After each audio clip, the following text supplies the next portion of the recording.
So, what do you think children might learn from a game like chess?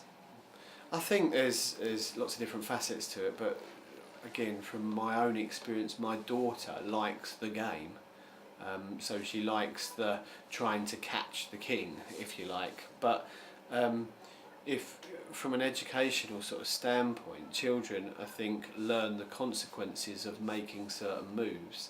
So if you make a wrong move, you have to live with that consequence. Yeah. So I know that I, in previous educational settings, have had chess clubs at lunchtime and particularly directed them at particular children that maybe have behavioural problems, because A, it takes them out of that environment where they're not succeeding, which is the playground, but B, along the way of learning the game of chess, you can talk to them about, well, if you make a move, you've got to live with that consequence. Oh, isn't that a little bit like life?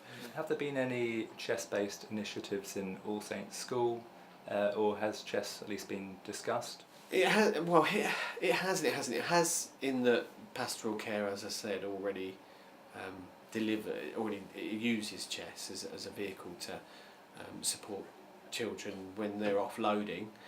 But actually, by you sort of talking about this, and it reminds me that this is something that I could use in school, and it's on one of my list of to-dos, is about perhaps talking to a particular group of year fives currently who are finding it a bit of a challenge on the playground, whether or not they would like to start a chess club.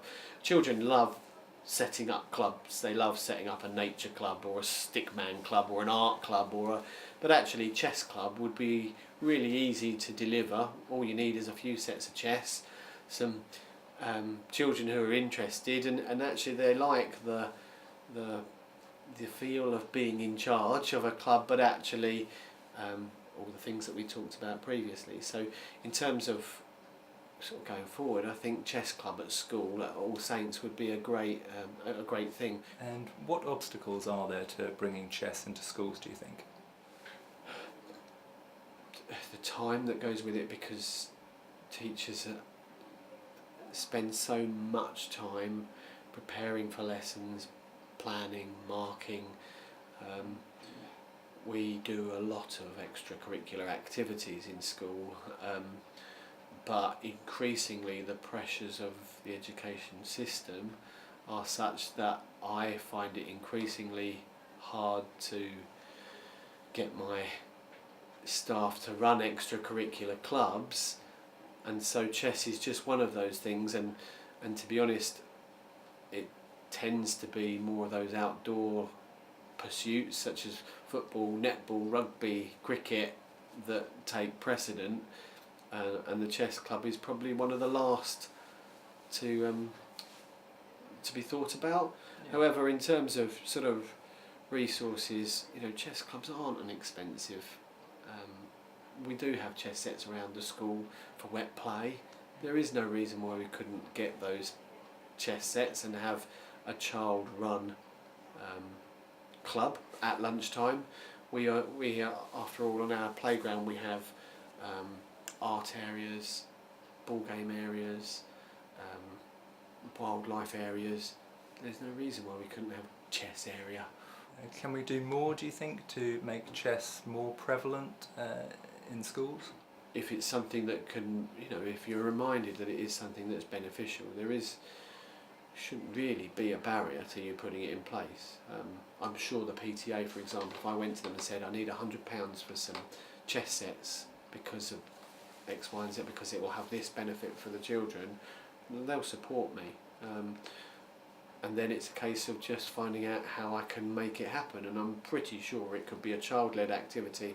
Okay, I could do light touch drop-ins with them and make sure they understood fully, but actually I'm pretty sure some of the older children would benefit from delivering the club, the younger children would benefit from accessing the club. Yeah, it could benefit all round.